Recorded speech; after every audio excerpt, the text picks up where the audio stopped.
মনে নেই আমার এখন। তাহলে আমরা ওইখানে চলে যাই। জি স্যার। স্ক্রিন শেয়ারে চলে যাই। হ্যাঁ জি স্যার।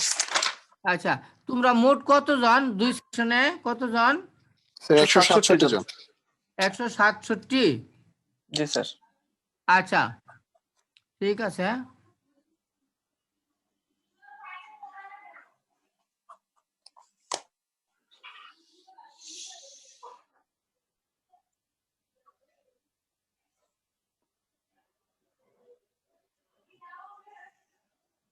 দেখা যায়?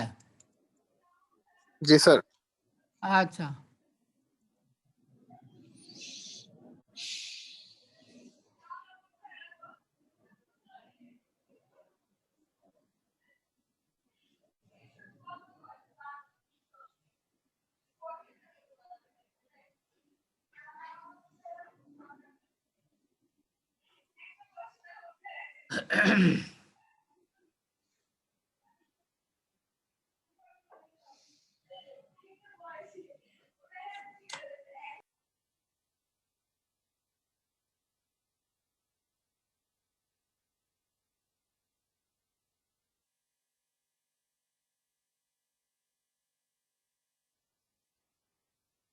কোনখানে আসলাম?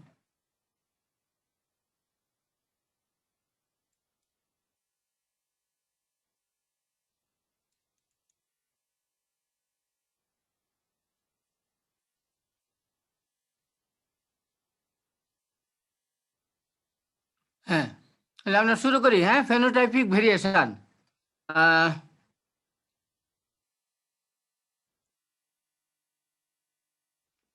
দেখো এই এই চ্যাপ্টারটার মধ্যে আমরা কি পড়ব?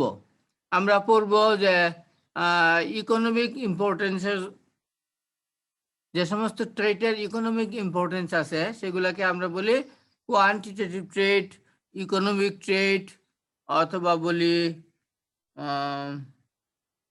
পলিজেনিক ইনহেরিটেন্স ইত্যাদি।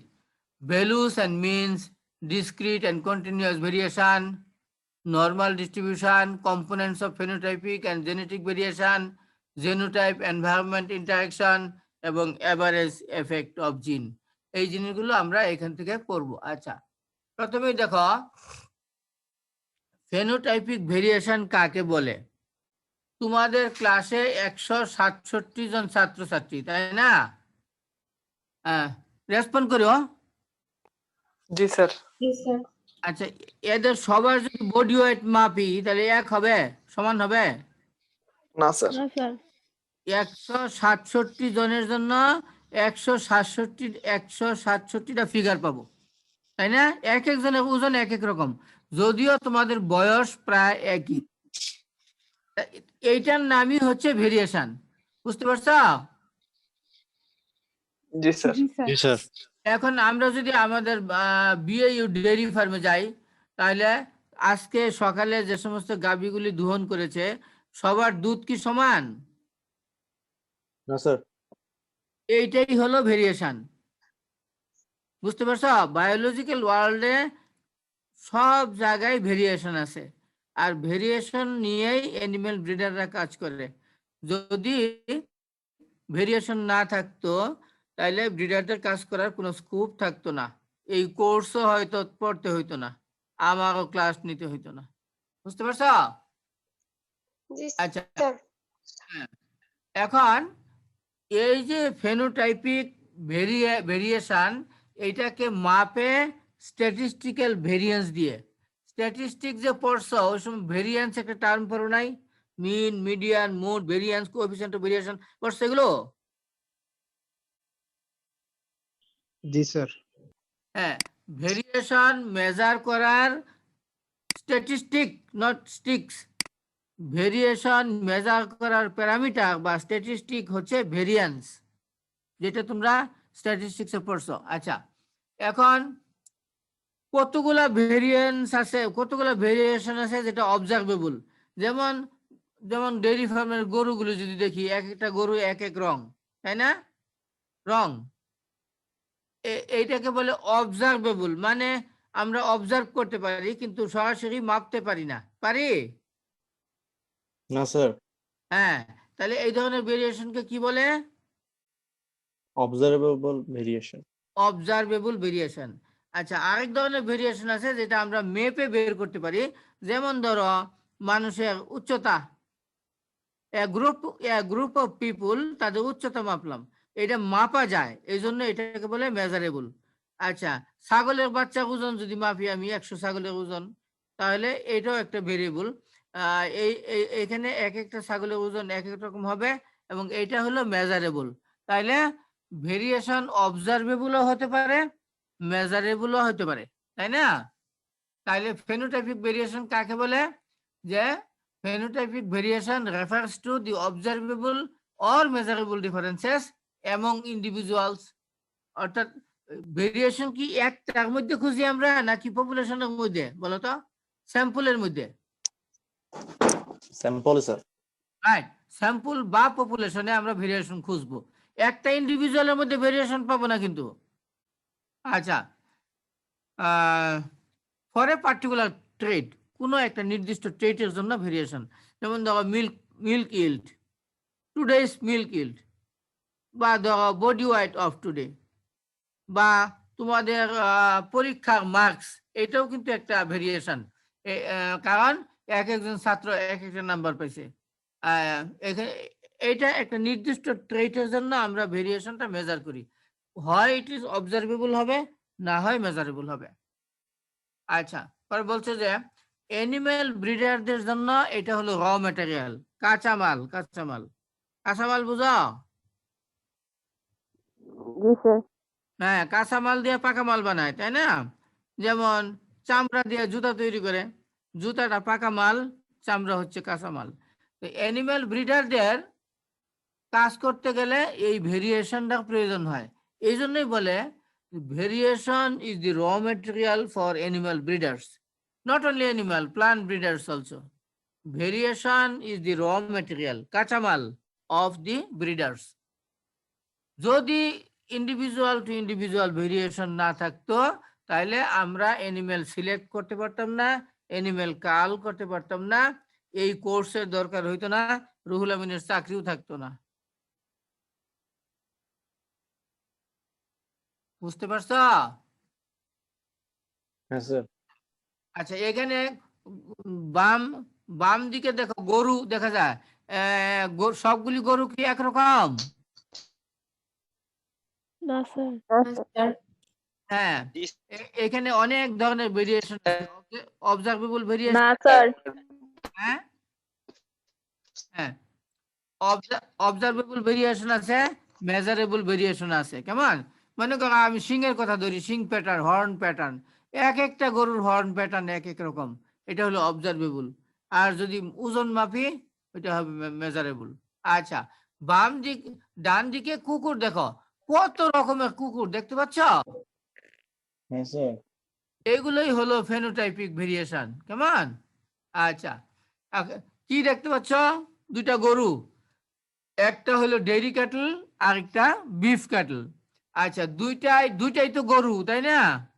ডিফারেন্সটা দেখো, ডিফারেন্সটা একটা গরু তারে যা খাবার খাওয়া সে ওইটা দিয়ে দুধ বানাই দেয়, আর একটা গরু তারে যা খাবার খাওয়া সেটা দিয়ে সে মাংস বানায়। এখানে জিনগত পার্থক্য আছে, বুঝছো? খাবার তো দুইটাই খায়, কিন্তু দুই প্রোডাক্ট তৈরি করে, এই জন্য ভিন্ন জিন রয়েছে, একরকম কিছু জিনে পার্থক্য আছে। আর ডেইরি ক্যাটলের জন্য ওই জিনগুলি ভিন্ন রকম, যেটা দিয়ে দুধ তৈরি করে আর যেটা দিয়ে মাংস বানায়। মানে গরু তো গরুই, তারপরে পার্থক্য দেখতে পাচ্ছ? এটা একটা ভেরিয়েশন। আচ্ছা, এখন এইখানে যে ছবিতে 6টা গাভী দেখতে পাচ্ছ, এরা সবাই ডেইরি ক্যাটল, কিন্তু সব ডেইরি ক্যাটল কি একরকম? এইখানেও ভেরিয়েশন আছে। ভেরিয়েশন হলো গেট আপে, ভেরিয়েশন হলো গায়ের রঙে, ভেরিয়েশন হলো জাত ভেদ, ভেরিয়েশন হলো দুধ উৎপাদন, আরো কত কি। আচ্ছা, এখন দেখো এইটা হচ্ছে একটা ডেইরি হার্ডের প্রায় সিমিলার জিনোটাইপ, খুবই কাছাকাছি। এমনও হতে পারে যে একটা সায়ারেরই সন্তান এরা, কিন্তু তারপরে এখানে ভেরিয়েশন আছে। সবার দুধ কি সমান? না স্যার। হ্যাঁ, একটা হার্ট, ইভেন এক বাপের সন্তান, তারপরেও এখানে ভেরিয়েশন আছে। ভালো করে বুঝাইতে চাচ্ছি, সেই জন্য আচ্ছা, এখানে কি দেখছো? ফুল Twin, sir. ব্রাদার্স, দুই ভাই, এরা টুইন, যমজ। এইখানেও তো আমরা ভেরিয়েশন দেখতে পাচ্ছি, দেখা যায়? হ্যাঁ, জি স্যার। জি হ্যাঁ, স্যার, দেখা যাচ্ছে স্যার। দুইজনের দুইটা নাম রেখে দাও, নাম রাখো তো দেখি, মেয়েরা দুইটা নাম রাখো। হুম, লালটু বল্টু লিখে দিলাম আমি দুইটা নাম। নাট বল্টু স্যার। লালটু বল্টু। স্যার সবুজ আর না- নীল স্যার। নাট বল্টু আচ্ছা, স্যার। হ্যাঁ, যদিও এরা টুইন, ফুল ব্রাদার, তারপরেও এখানে পার্থক্য আছে। তাইলে মানে মোট কথা হলো যে পৃথিবীতে এমন দুইটি ইন্ডিভিজুয়াল পাওয়া যাবে না যেখানে ভেরিয়েশন নাই। পৃথিবীতে, এই দুনিয়ার বুকে এমন দুইটি ইন্ডিভিজুয়াল পাওয়া যাবে না যাদের মধ্যে ভেরিয়েশন আছে। এমনকি আইডেন্টিক্যাল টুইনের বেলা, আইডেন্টিক্যাল টুইন সেম জায়গুট থেকে উৎপন্ন, তারপরে ওখানে পরিবেশগত কারণে ওখানেও ভেরিয়েশন আছে, কিছু না কিছু ভেরিয়েশন আছে। আচ্ছা, এইবার দেখো, ছাগল দেখতে পাচ্ছ, ছাগলের বাচ্চা সহ ছাগল, কি ছাগল এটা? Black Bengal sir. Good, black Bengal. তো টেবিলটা দেখো, কিড নাম্বার, অনেকগুলো ছাগলের বাচ্চার নাম্বার 1 থেকে 8 পর্যন্ত, এবং প্রত্যেকেরই বার্থ ওয়াইট নেওয়া হয়েছে, দেখছো?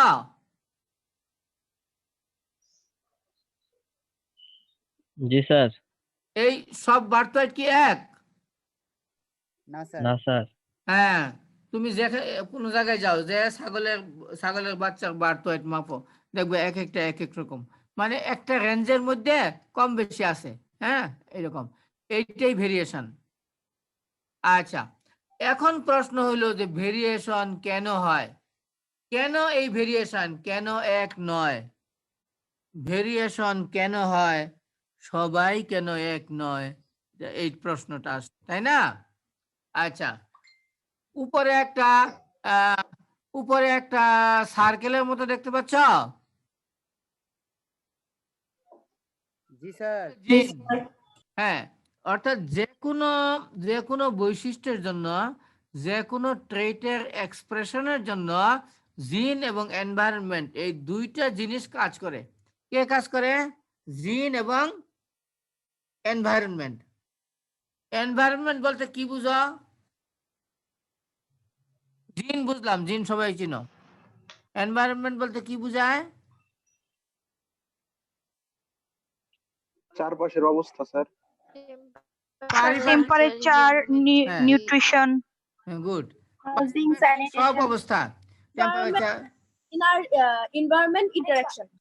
হ্যাঁ, সেটা পরে ধরো একটা গরু অসুস্থ হয়ে পড়লো, এটাও তার জন্য এনভায়রনমেন্ট। বুঝতে পারছো? হ্যাঁ, তুমি বুঝতে পারছো কি? অর্থাৎ যে কোনো বৈশিষ্ট্য প্রকাশ পায় জিন এবং এনভায়রনমেন্ট, এই দুটো বিষয় একসাথে কাজ করে। এই দুটো বিষয় একসাথে কাজ করে, তার রেজাল্টেন্ট ফোর্স হচ্ছে, তার তার রেজাল্টেন্ট আউটকাম হচ্ছে ফেনোটাইপ। এখন এখন তুমি একজন বলো, পরীক্ষায় একটা সাবজেক্টে অঙ্কে 80 পেয়েছো, 80, এইটা তোমার ফেনোটাইপিক মেজারমেন্ট। এই 80 পাওয়ার পিছনে তোমার মেরিট আছে, তোমার বাপ মা থেকে জিন আসছে সেগুলি আছে, তোমার কি বই পড়ছো সেইটা আছে, কেমন ক্লাস করছো সেইটা আছে, পরীক্ষার প্রিপারেশন কেমন ছিল সেইটা আছে, কেমন খাওয়া দাওয়া করছিল সেইটা আছে। এই সব বিষয়ের যৌথ ক্রিয়ায় তুমি পরীক্ষায় অঙ্কে 80 নাম্বার পেয়েছো। এখন একটা গাভী 10 লিটার দুধ দেয়, এই 10 লিটার দুধের উপরে তার জিনের প্রভাব আছে আর এনভায়রনমেন্টের প্রভাব আছে। ওই এনভায়রনমেন্টের মধ্যে আছে খাবার দাবার, disease control, housing, temperature, everything. বুঝতে পারছো? জি স্যার। জি, গুড। এখন দেখো নিচের সমীকরণ ইকুয়েশনটা দেখো P equal to G plus E plus G into E. এইখানে পিটা হইলো ফেনোটাইপ, ওই গরুটার 10 কেজি দুধ, পিটা হইলো ফেনোটাইপ, এই ফেনোটাইপ সমান সমান জি হইলো জেনোটাইপ, অর্থাৎ যে জিনগুলো নিয়ে এই অ্যানিমেলটা জন্ম নিয়েছে ওই জিনগুলি তার জীবদ্দশায় আর কখনো পরিবর্তন হবে না, এক্সেপ্ট মিউটেশন। মিউটেশন খুব রেয়ার কেস, সেটা খুবই সামান্য, মানে খুব রেয়ারলি অকার, এত সহজ না। তাহলে গরুটা যে 10 কেজি দুধ দিল, এটার কারণ হচ্ছে তার জেনোটাইপ প্লাস তার এনভায়রনমেন্ট, তার জেনোটাইপ প্লাস তার এনভায়রনমেন্ট, যে এনভায়রনমেন্টের মধ্যে সে আছে, প্লাস জিন এনভায়রনমেন্ট ইন্টারেকশন। এনে কয়টা কম্পোনেন্ট বলো তো? তিনটা কম্পোনেন্ট। একটা হলো জেনোটাইপ, একটা হলো এনভায়রনমেন্ট, আরেকটা হলো জিন এনভায়রনমেন্ট ইন্টারেকশন। মুখস্থ করো তো। জেনোটাইপ, এনভায়রনমেন্ট, জিন এনভায়রনমেন্ট ইন্টারেকশন, এইখানে তিনটা কম্পোনেন্ট আছে। এই তিনটা কম্পোনেন্ট মিলে গরুটা দুধ দিয়েছে 10 লিটার। আচ্ছা, এখন এই জিটাকে, জেনোটাইপকে আবার 3 ভাগে ভাগ করা যায়। তোমরা জিন অ্যাকশন পড়ছো, এটা জিন অ্যাকশনের উপর ভিত্তি করে 3 ভাগে ভাগ করা হয়েছে।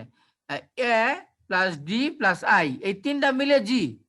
এটা হলো additive gene action, additive gene action, D dominance deviation, I এপিস্টেসিস।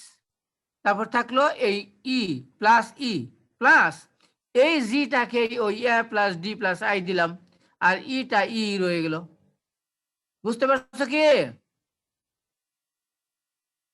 G sir.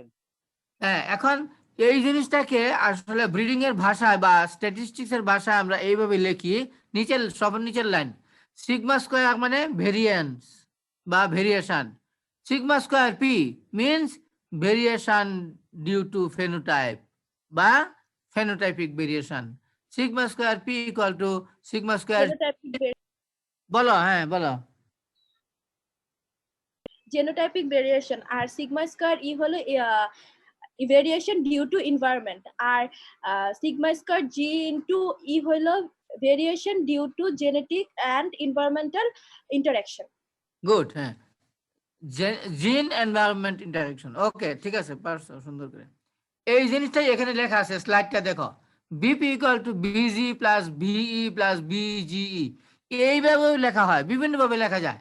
এই কোনো কোনো বইতে এইভাবে লেখা আছে। এইখানে একই, পি হলো ফেনোটাইপিক ভেরিয়েশন, জি হলো জেনোটাইপিক ভেরিয়েশন, ই হলো এনভায়রনমেন্টাল ভেরিয়েশন, আর জি হলো এ প্লাস ডি প্লাস আই। এ হলো variance due to additive gene action, D হলো ভেরিয়েন্স ডিউ টু ডমিন্যান্ট জিন অ্যাকশন, আই হলো ভেরিয়েন্স ডিউ টু এপিস্টেটিক জিন অ্যাকশন, জি ইন্টু ই হলো জেনোটাইপ ইন্টু এনভায়রনমেন্ট ইন্টারেকশন, বা অনেক সময় জিন এনভায়রনমেন্ট ইন্টারেকশন বললেও হবে। ইকুয়েশনটা শেষ? সবাই বুঝতে পারছো? জি স্যার। হ্যাঁ, জি স্যার। হ্যাঁ, তাইলে প্রথম আমরা কি বলছিলাম? জি। আমরা এই জিটা এখন পড়বো, ভালো করে পড়বো কিন্তু। জিটা হলো genotype, variation due to heredity. Genotype এটাকে অনেক সময় আমরা ওইভাবে না বলে বলি variation due to heredity. Heredity মানে বংশগতি, হেরিডিটি মানেই হচ্ছে জেনোটাইপ বা জিন। এখন এই যে দুইটা গরুর ছবি দেখতে পাচ্ছ, গরুর ছবি দুইটা একরকম না, একটা লাল একটা কালো, একটা বড় একটা ছোট ইত্যাদি। এইটা এইটা তার জিনগত কারণে এমন বৈশিষ্ট্য, এমন ভিন্ন রূপ দেখা যাচ্ছে। এইটা হলো hereditary variation, variation due to heredity. নিচে দেখো এনভায়রনমেন্ট, দুইটা গরু পানিতে আছে, পানিতে বোঝানো হয়েছে যে এটা তার একটা এনভায়রনমেন্ট। আচ্ছা, এই এনভায়রনমেন্টের মধ্যে, এনভায়রনমেন্ট হলো যে অবস্থায়, যে কন্ডিশনে এনিমেলকে রাখা হয়েছে। এইটা হবে এনিমেল জন্মগ্রহণ করছে এবং তাকে পালা হচ্ছে যে এনভায়রনমেন্টে। এটা ধরো climate, nutrition, the condition in which animals are born and raised, disease, general management, সব কিছুই এনভায়রনমেন্টের আওতার মধ্যে পড়ে।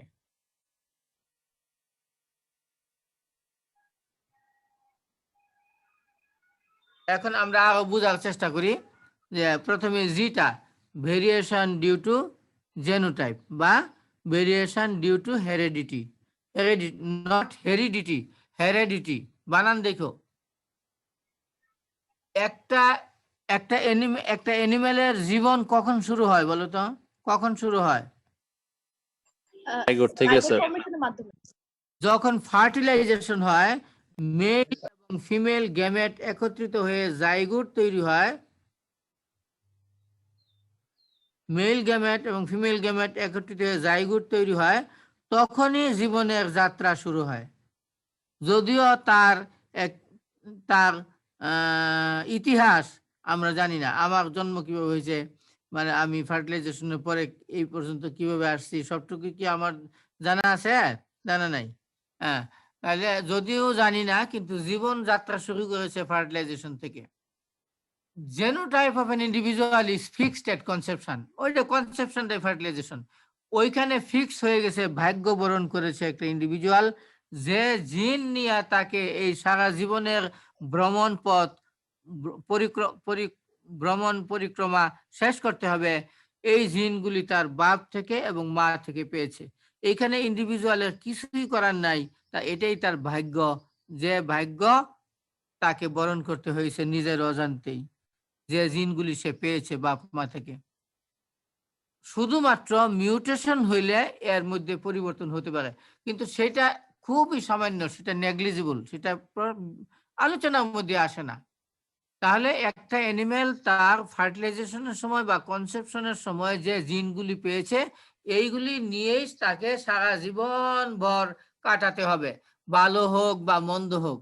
একটা শিশু থ্যালাসেমিয়ার জিন নিয়ে জন্মগ্রহণ করেছে, তার কিছুই করার নাই, এইখানে তার ভাগ্যই এটা, তার বাপ মা থেকে এই জিনটা, বা বাপ থেকে বা মা থেকে এই জিনটা পেয়েছে, এটা বদলযোগ্য নয়, সে কখনো এটা চেঞ্জ করতে পারবে না, এমনই ভাগ্য এটা, আর চেঞ্জ করার কোনো সুযোগ নাই।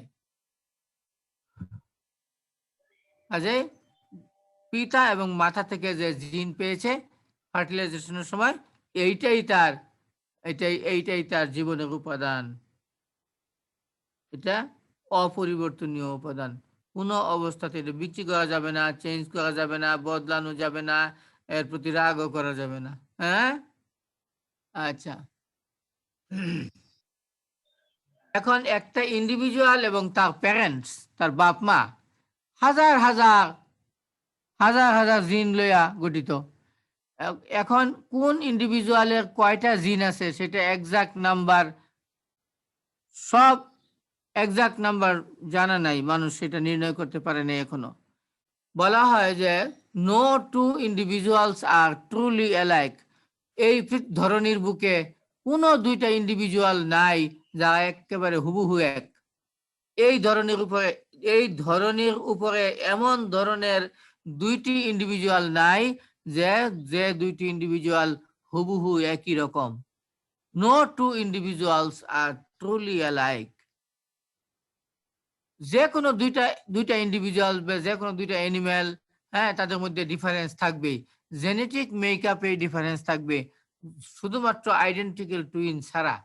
আইডেন্টিক্যাল টুইনের মধ্যে জেনেটিক ডিফারেন্স নাই। আইডেন্টিক্যাল টুইন বলতে কি বোঝায়? হ্যাঁ, twin derive from same zygote. Individual derive from same zygote. কোনো কারণে জাইগোট যদি দ্বিধা বিভক্ত হয়ে যায়, দুই জায়গায় মানে ভাগ হয়ে যায়, এবং সেখান থেকে দুইটা ইন্ডিভিজুয়ালের জন্ম হয়, তাহলে সেটা আইডেন্টিক্যাল টুইন। এদের মধ্যে জিনগত কোনো পার্থক্য নাই। এছাড়া এমন কোনো দুইটা ইন্ডিভিজুয়াল নাই যারা হুবহু এক। এখন the closer the genetic relationship between individuals, the more is the similarity and vice versa. এখন যে কোনো দুইটা ইন্ডিভিজুয়াল জেনেটিক দিক থেকে যত বেশি ঘনিষ্ঠ হবে, মিন্স যত ঘনিষ্ঠ আত্মীয় হবে, এদের জেনেটিক রিলেশনশিপ তত কাছাকাছি হবে, এবং জেনেটিক দূরত্ব তত বেশি, আত্মীয়তা যত বেশি। যত কম, অর্থাৎ দুইটা ইন্ডিভিজুয়ালের মধ্যে আত্মীয়তার সম্পর্ক যত নিবিড়, তাদের মধ্যে হেরিডিটারি রিলেশনশিপ তত নিবিড়। আত্মীয়তার সম্পর্ক যত দূর, জেনেটিক ডিস্টেন্স তত বেশি। বুঝছো কিনা কথাটা? The closer the genetic relationship between individuals, the more is the similarity and vice versa. এবং দেখতেও সাদৃশ্য, সিমিলারিটি মানে এখানে সাদৃশ্য। দুইটা অ্যানিম্যাল তত বেশি সাদৃশ্য যত ঘনিষ্ঠ তারা আত্মীয়তার দিক থেকে, আর তত বেশি বৈসাদৃশ্য তাদের মধ্যে থাকবে, তাদের মধ্যে আত্মীয়তার বন্ধন যত দূরে থাকবে। এই জন্য দেখবা ভাই বোন মোটামুটি একরকম, হ্যাঁ, সহোদর ভাই হইলে আরো বেশি একরকম। তারপরে বাপ বেটার মধ্যে মিল, চাচাতো ভাই হইলে কিছুটা মিল পাওয়া যাবে, ফুফাতো ভাই হইলেও কিছুটা মিল পাওয়া যাবে, কারণ সে আত্মীয়। আর টুইন হইলে, আইডেন্টিক্যাল টুইন হইলে একেবারে হুবহু এক পাওয়া যাবে, জেনেটিক রিলেশনশিপ। আচ্ছা, এই টেবিলটা দেখো, how heterozygosity of the parents increases the number of genotypes possible in the offspring. এখন বড় প্রশ্ন দেখা দিছে যে এই কোটি কোটি রকমের ভেরিয়েশন হইল কিভাবে? আমরা যে এতক্ষণ বললাম যে কোনো দুইটা ইন্ডিভিজুয়ালি এক না, তাহলে পৃথিবীর এখন 750 কোটি মানুষ, 750 কোটি রকমের। এত ভিন্নতা কিভাবে সৃষ্টি হলো? বিরাট প্রশ্ন। এই প্রশ্নের উত্তরটা খুব সহজেই এখানে দেওয়া হয়েছে। দেখো দেখো এখানে ফ্যামিলির নাম্বার 1 2 3 4 5 6, 6টা ফ্যামিলি নিয়ে আসা হয়েছে। জেনোটাইপ অফ ফাদার, লক্ষ্য করো, ফাদারের জেনোটাইপ এখানে আছে, পরের জেনোটাইপ আছে মায়ের জেনোটাইপ, তারপরে number of different genotype possible in the offspring. প্রথমটা খেয়াল করো, এখানে ফাদারের কয় জোড়া জিন আছে? 4 জোড়া জিন। 4 জোড়া জিনের সবগুলি কিন্তু হোমোজাইগাস এবং ডমিন্যান্ট হোমোজাইগাস। মাও এই 4 জোড়া জিনের জন্য ডমিন্যান্ট এবং হোমোজাইগাস। কাজে এই বাপ এবং এই মা থেকে শুধুমাত্র এক ধরনের সন্তান উৎপন্ন হবে। নাম্বার অফ ডিফারেন্ট জেনোটাইপস, এখানে এক ধরনের জেনোটাইপই সম্ভব, অর্থাৎ বড় এ বড় এ, বড় বি বড় বি, বড় সি বড় সি, বড় ডি বড় ডি। এই জেনোটাইপ ছাড়া অন্য কোনো ধরনের সন্তান উৎপন্ন হওয়া সম্ভব নয়। 2 নাম্বার দেখো, 2 নাম্বার, বাবা যদি হয় আগেরটাই আর মা যদি হয় রিসিসিভ ফর অল জিনস, তাহলে কি হবে? তাহলে এদের মধ্যে থেকে যে সন্তান হবে সেটাও সব এক ধরনের সন্তান হবে, এবং সেটা হবে হেটারোজাইগাস ফর এভরি লুকাস। বড় এ ছোট এ, বড় বি ছোট বি, বড় সি ছোট সি, বড় ডি ছোট ডি, এরকম হবে সন্তান। তাহলে কয় ধরনের সন্তান সম্ভব? এক ধরনের সন্তান সম্ভব। এখন বাবা এবং মা দুইটারই যদি একটা লুকাস হেটারোজাইগাস থাকে, সব বড় বড় হাতের, শুধুমাত্র এর বেলায় দেখো বড় এ ছোট এ, বাপেরও মায়েরও, তাহলে একটা লুকাস হেটারোজাইগাস, এই অবস্থায় 3 রকমের সন্তান জন্ম দিবে, 3 রকমের। বাকিগুলো সব ঠিকই আছে, একটা হবে বড় এ বড় এ, একটা হবে বড় এ ছোট এ, একটা হবে ছোট এ ছোট এ। ভুল বললাম, একটা হবে বড় এ বড় এ, 2টা হবে বড় এ ছোট এ, আর একটা হবে ছোট এ ছোট এ, আর বাকি তো সব ঠিকই আছে। তাহলে একটা লুকাসের মধ্যে যদি হেটারোজাইগোসিটি থাকে বাবা এবং মা দুইজনের মধ্যেই, তাইলে সেইখান থেকে 3 রকমের সন্তান উৎপন্ন হইতে পারে, হবে 3 রকমের। আচ্ছা, 4 নম্বর দেখো, 2টা লুকাস হেটারোজাইগাস, বড় এ ছোট এ, বড় বি ছোট বি, বাবা এবং মা দুইজনেরই। 2টা লুকাস যদি হেটারোজাইগাস হয় বাপ মা দুইজনের মধ্যে, তাইলে 3 স্কয়ার, মানে ফর্মুলাটা হচ্ছে 3 to the power n। n হচ্ছে নাম্বার অফ হেটারোজাইগাস জিন পেয়ার। এখন এই যে 3 নম্বরের বেলায় এক পেয়ার অফ জিন হেটারোজাইগাস, কাজে 3 টু দি পাওয়ার 1, মানে 3 রকমের সন্তান উৎপন্ন হইতে পারে। 4 নম্বরে এসে দেখলাম আমরা যে 2টা লুকাস হেটারোজাইগাস, তাইলে সন্তান কয় রকম হবে? 3 স্কয়ার। বুঝতে পারতেছ? 9 রকমের সন্তান উৎপন্ন হবে। 5 নম্বরে দেখো 3টা লুকাস হেটারোজাইগাস, তাহলে 3 টু দি পাওয়ার 3 অর্থাৎ 27 রকমের সন্তান উৎপন্ন হবে। 6 নম্বর দেখো এখানে 4টা লুকাসি হেটারোজাইগাস, তাহলে 3 টু দি পাওয়ার 4 মানে হচ্ছে 81 রকমের সন্তান উৎপন্ন হতে পারে। তাহলে মাত্র 4 জোড়া এলিল নিয়ে আমরা বাপ মার মধ্যে ম্যাচিং করে দেখলাম যে 81 রকমের সন্তান উৎপন্ন হইতে পারে। তাহলে এইখানে যদি 100 জোড়া জিন থাকে, জিন তো অনেক, 100 জোড়া জিন থাকে, তাইলে 3 টু দি পাওয়ার 100, 3 পূরণ 3 পূরণ 3 পূরণ 3 পূরণ 3 করে 100টা। তাহলে কি পরিমাণ ভেরিয়েশন আসবে চিন্তা করতে পারো?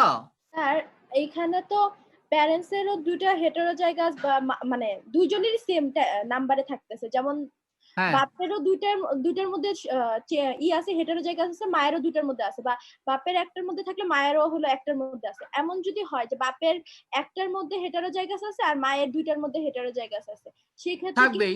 থাকবে? অবশ্যই থাকতে পারে। এটা হিসাবের মানে সহজ হিসাব করার জন্য, তোমাদের বোঝার সুবিধার জন্য আর ফর্মুলাটা প্রয়োগ করার জন্য সিম্পলেস্ট একটা এক্সাম্পল দেওয়া হয়েছে, কিন্তু বাস্তব ক্ষেত্রে তো ওইরকম থাকতেই পারে, থাকবেই তো। তাহলে কত কত রকমের হেটারোজাইগোসিটি হবে? লক্ষ কোটি রকমের। এই হচ্ছে আনসারটা, যে এই যে কোটি কোটি মানুষ, কোটি কোটি ইন্ডিভিজুয়াল, কোটি কোটি রকম কেন? পৃথিবীতে এখন প্রায় 800 কোটি মানুষ আছে। এই 800 কোটি মানুষ 800 কোটি রকমের, এত রকম আসলো কিভাবে? সেটার উত্তরটাই হচ্ছে এটা।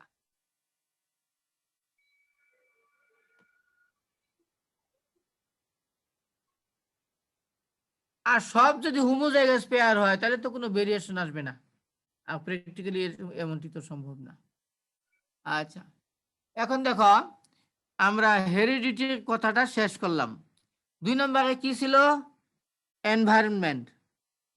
এনভায়রনমেন্ট কি ইনক্লুড করে? এনভায়রনমেন্ট ইনক্লুড করে disease, nutrient supply, temperature effect, accident and others which the individual may encounter from the time of conception until its death.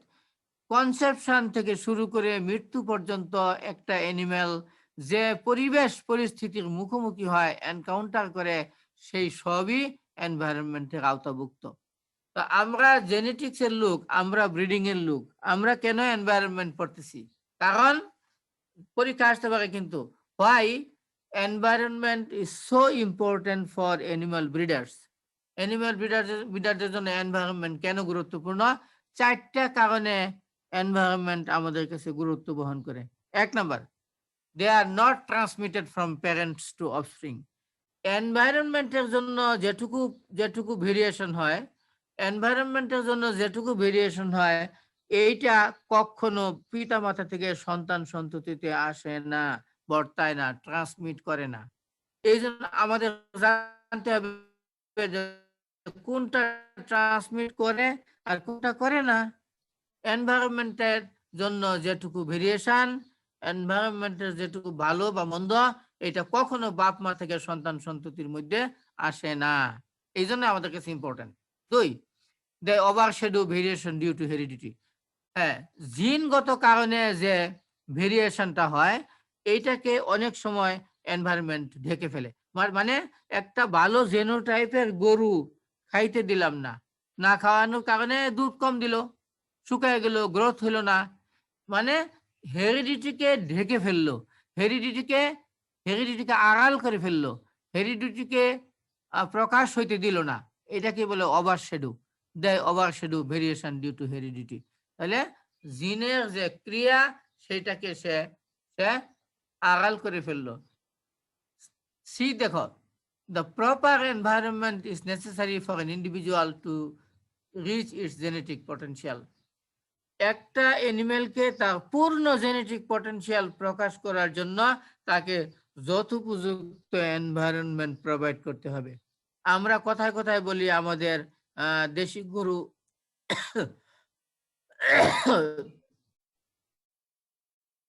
ভালো না, দুধ কম দেয়, কিন্তু আমরা তার যে রিকোয়ারমেন্ট সেটা তো কখনো ফুলফিল করি নাই, তাকে তো প্রপার এনভায়রনমেন্ট আমরা দিতে পারি না, সেই কারণে তার যে ফুল জেনেটিক পটেনশিয়াল সেটা সে এক্সপ্রেস করতে পারে না, তা নাহলে আরো কিছু দুধ দিত, আরো গ্রোথ হইতো।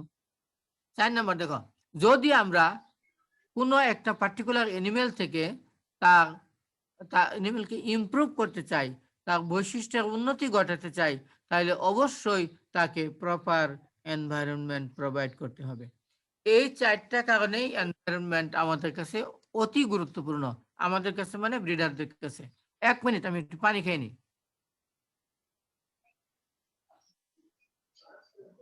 মনে করো তুমি একজন ভালো ছাত্রী, কেমন অনেক ভালো ছাত্রী, তুমি ফার্স্ট ক্লাসে ফার্স্ট হইতা, কিন্তু পরীক্ষার আগে কয়েকদিন তোমার অসুখ ছিল, পড়তে পারো নাই, তাহলে না পড়তে পারলে তোমার পরীক্ষা ভালো হবে? না স্যার। কিন্তু তোমার পরীক্ষা ভালো ভালো করার জন্য যে মেরিট সেটা তোমার আছে, কিন্তু এনভায়রনমেন্ট তোমাকে তোমার সেই সেই গুণটা প্রকাশ হইতে দিল না, ঢেকে ফেললো, ওভারশেডো। একটা গাভী তার 40 লিটার দুধ দেওয়ার ক্ষমতা আছে, কিন্তু 2 দিন খাইতে দেয় নাই, তাহলে সে 40 লিটার দুধ দিবে? জি না স্যার। হ্যাঁ, এইখানে হেরিডিটিকে এনভায়রনমেন্ট অনেক সময় ঢেকে ফেলে, অর্থাৎ তার পরিপূর্ণ বিকাশ ঘটতে দেয় না। জি স্যার।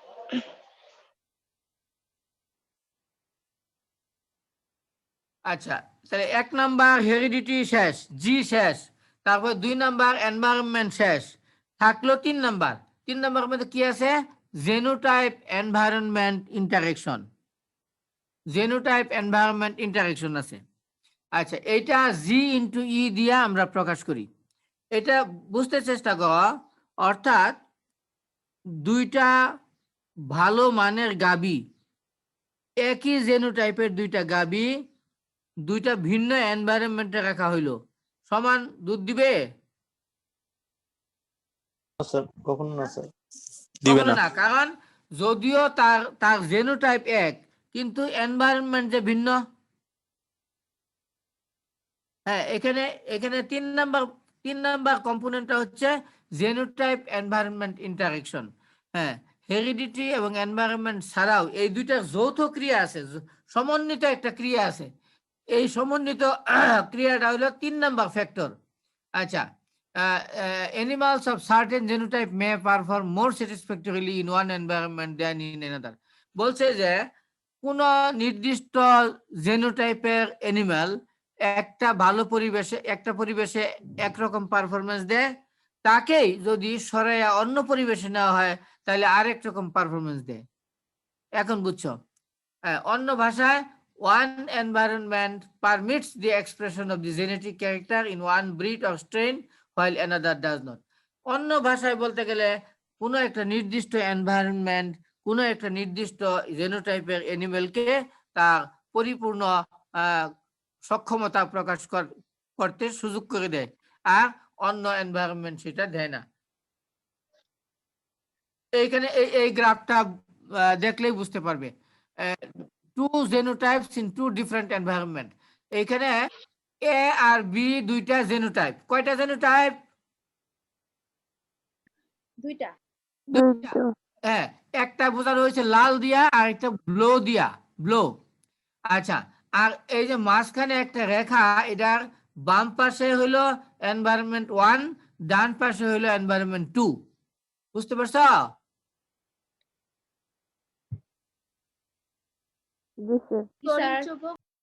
আবার এইখানে বোঝানো হয়েছে 2টা এনভায়রনমেন্ট নেওয়া হয়েছে, এনভায়রনমেন্ট 1, এনভায়রনমেন্ট 2, আর 2টা জেনোটাইপ নেওয়া হয়েছে, জেনোটাইপ এ আর জেনোটাইপ বি। তাহলে কয়টা কম্বিনেশন হবে বলো তো? কম্বিনেশন কয়টা হবে? 2 into 2, 4টা কম্বিনেশন হবে। কারণ বলো, environment 1 genotype 1, environment 1 genotype environment 1 genotype A, environment 1 genotype B, environment 2 genotype A, environment 2 genotype B. বুঝতে পারলা? স্যার এই জায়গাটা বুঝি নাই। আহ, দুইটা দুইটা ডিফারেন্ট এনভায়রনমেন্ট। দেখো, এনভায়রনমেন্ট 1, এনভায়রনমেন্ট 2, দেখছো? এটা দেখছো কিনা? জি স্যার।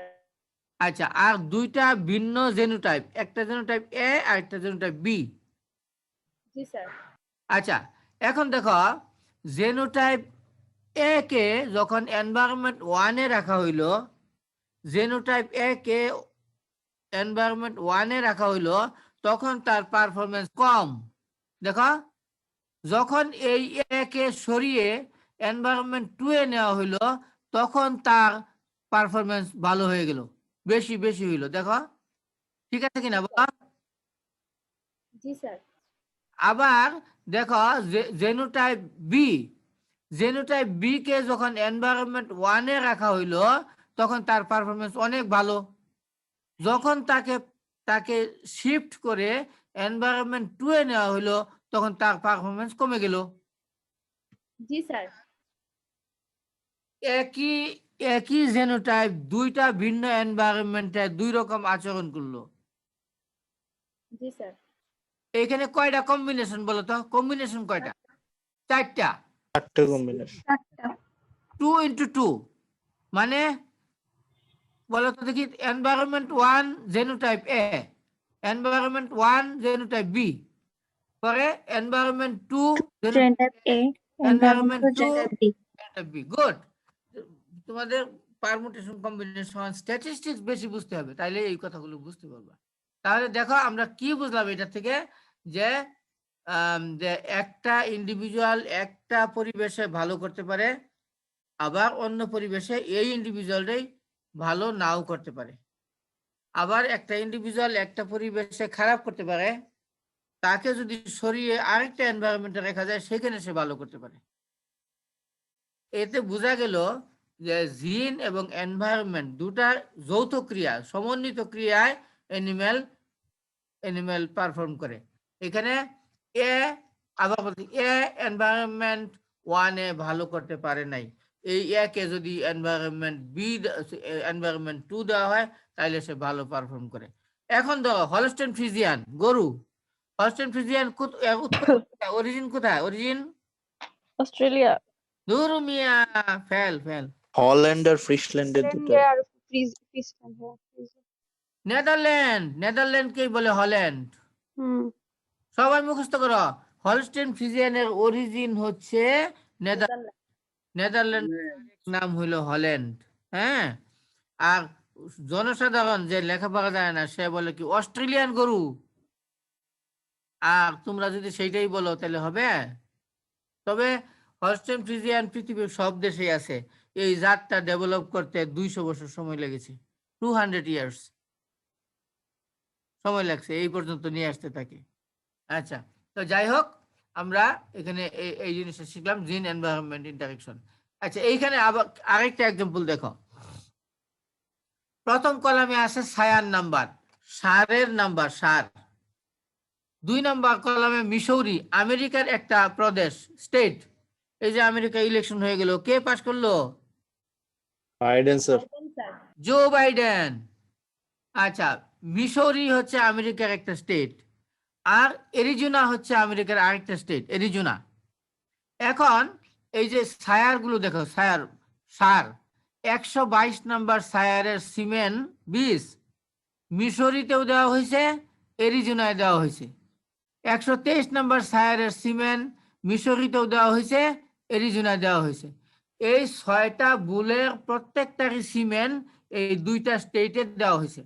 দিলে তার যে প্রোজেনি হয়েছে, সেই প্রোজেনি এভারেজ নিয়ে, সেই ডটারদের মিল্ক প্রোডাকশন এভারেজ নিয়ে দেখা গেছে যে 122 নম্বর সায়ারটা মিসৌরিতে ফার্স্ট হয়েছে। বুঝলা কথা? জি স্যার। হ্যাঁ, খুশি হইছে। ফার্স্ট হয়েছে। অর্থাৎ এই 122 নম্বর সায়ারের ডটাররা মিসৌরিতে সবচেয়ে বেশি দুধ দিয়েছে। এই কারণে প্রোজেনি টেস্টিং এর ফলে 122 নম্বর বুল ফার্স্ট হয়েছে মিসৌরিতে। ওকে, স্যার বেশি উৎপাদন হইছে। হ্যাঁ, আগে মনোযোগ দাও, জি স্যার। এখানে 6টা সায়ার দেখানো হয়েছে। 6টা সায়ারের সিমেন্ট কালেকশন করে আর্টিফিশিয়াল ইনসিমিনেশন করার জন্য নিয়ে গেছে মিসৌরি, নিয়ে গেছে এরিজোনা। 2টা প্রদেশে তার সিমেন্ট দিয়ে পাল দেওয়া হয়েছে। পাল দিলে কি হয়েছে? বাছুর হয় নাই, জি স্যার। বকনা বাছুর হয়েছে। ওই বকনা বাছুর গুলো ফার্স্ট ল্যাকটেশন মিল্ক ইল্ড নেওয়া হয়েছে, নিয়ে এভারেজ করা হয়েছে। এটা তো প্রোজেনি টেস্ট।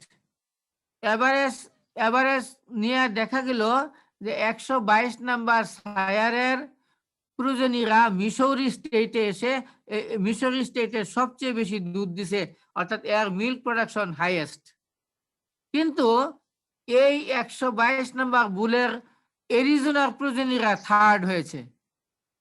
তাহলে 122 নাম্বার বুল মিসৌরিতে ফার্স্ট হইলেও এরিজোনায় থার্ড হয়েছে। বুঝছো কিনা বলো? জি স্যার, বুঝছি।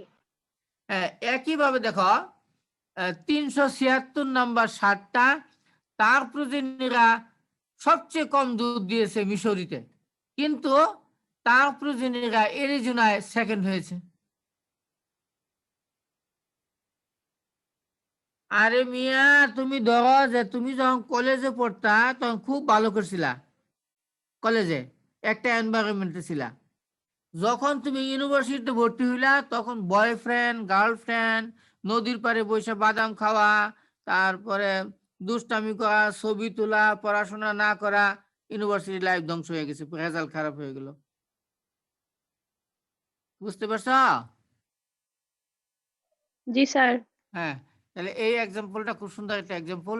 র্যাঙ্ক অফ সায়ার, সায়ারদের র্যাঙ্কিং করছে, কে ফার্স্ট, কে সেকেন্ড, কে থার্ড অন প্রোজেনি টেস্ট। এটা প্রোজেনি টেস্ট করে। আমি আবার বলবো না, বুঝছো? বলো। স্যার বুঝছি। ওকে, আচ্ছা এখানে একটা ছবি দেখো, এই 2টা মেয়ে আইডেন্টিক্যাল টুইন। আইডেন্টিক্যাল বুঝো? জি স্যার, চিনা যায়। হ্যাঁ, তার বাপ মায় করলো কি, একটা মেয়েকে ভর্তি করে দিল ঢাকা হলি ক্রস স্কুলে। হলি ক্রস স্কুল ঢাকা, খুব ভালো স্কুল, তাই না? আর একটা মেয়েকে ভর্তি করে দিল সুটিয়াখালী স্কুলে। এত বৈষম্য স্যার। হ্যাঁ, ওই বাপ মা করছে, টেস্ট করছে। পরে দেখা গেল যে মেয়েটাকে হলি ক্রস স্কুলে ভর্তি করছে সে অঙ্কে পাইছে 85। যে মেয়েটাকে সুটিয়াখালী স্কুলে ভর্তি করছে সে অঙ্কে পাইছে 45। হ্যাভিং সেম হেরিডিটি, যেহেতু identical twin, having same heredity, they differed in the reflection of their merit because they were admitted into different school, having different quality of teachers, different quality of school environment. Understood or not? G sir, বুঝতে পারছি। বুঝতে পারছো? জি sir. জি sir. ওকে ওকে। এখন আরেকটা example, genotype environment ইন্টারঅ্যাকশনের আরেকটা example. এখানে 2টা ষাঁড় গরু দেখতে পাচ্ছ। এই কালো ষাঁড়টার নাম হলো, বলতে পারো কেউ? হ্যাঁ, কালো ষাঁড়টা অ্যাঙ্গাস। অ্যাঙ্গাস খুবই চমৎকার বিফ ক্যাটল, এত সুন্দর স্বাস্থ্য।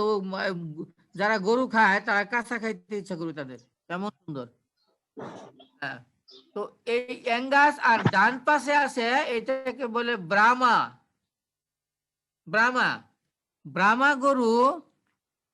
ব্রাহ্মা গরু ট্রপিক্যাল এবং সাব ট্রপিক্যাল এরিড রিজিয়নের জন্য খুব উপযুক্ত। কি এদের গায়ে আঠালিও বসতে পারে না। এরা হাই টেম্পারেচারে, হাই হিউমিডিটিতে এদের ভালো গ্রোথ, ফিড এফিসিয়েন্সি ভালো, খারাপ না। এই জন্য আমাদের দেশে ব্রাহ্মা হইলে ভালো গ্রোথ ভালো হয়, কিন্তু অ্যাঙ্গার যদি আমাদের দেশে আনা হয় তাইলে আমাদের দেশে এরা ভালো সার্ভাইভ করবে না, গ্রোথ ভালো হবে না, অসুখ বিসুখ হবে, নানা সমস্যায় পড়বে। বুঝতে পারছো? মানে যার জন্য যে এনভায়রনমেন্ট, তাকে সেইটা দিলেই উপযুক্ত ফল পাওয়া যাবে। এখন লেখা দেখো, Brahma cattle perform very satisfactorily in the tropics and semi-arid region as compared to British breeds of beef cattle. They perform well in this region because they are more resistant than the British breeds. Brahma কেন ভালো করে? কারণ ব্রাহ্মা হচ্ছে British ব্রিডগুলির চেয়ে high temperature resistant. High টেম্পারেচারে তারা tolerate করতে পারে, তারা রোগ বালাই টলারেট করতে পারে, প্যারাসাইট টলারেট করতে পারে এবং উচ্চ তাপ অ্যাম্বিয়েন্ট টেম্পারেচার সহ্য করতে পারে বিধায় এই পরিবেশ তাদের জন্য উপযুক্ত, কিন্তু অ্যাঙ্গাসের জন্য উপযুক্ত না। Therefore, before evaluation of any breed or individual, concerned environment must be studied. কাজেই যদি কোনো ব্রিডকে ইভালুয়েশন করতে হয় তাহলে ইভালুয়েশন করতে হবে concern environment must be studied. যে পরিবেশে তাকে ইভালুয়েশন করা হলো সেই পরিবেশটা ইম্পর্টেন্ট। কাজেই একাধিক পরিবেশে, একটা পরিবেশে না, animals should be tested in more than one environment. কাজে কোনো অ্যানিমেলের যদি মেরিট বা জেনেটিক পারফরমেন্স স্টাডি করতে হয় তাহলে তাকে একটা না একাধিক এনভায়রনমেন্টে তাকে টেস্ট করতে হবে, এটাকে বলে পারফরমেন্স টেস্টিং। তাহলে আমরা জিন, এনভায়রনমেন্ট এটিও শেষ করলাম। তাহলে তিনটা কম্পোনেন্ট কি বলো তো দেখি? হেরিডিটি না পি ফেনোটাইপের তিনটা কম্পোনেন্ট আছে, বলো তো কি কি?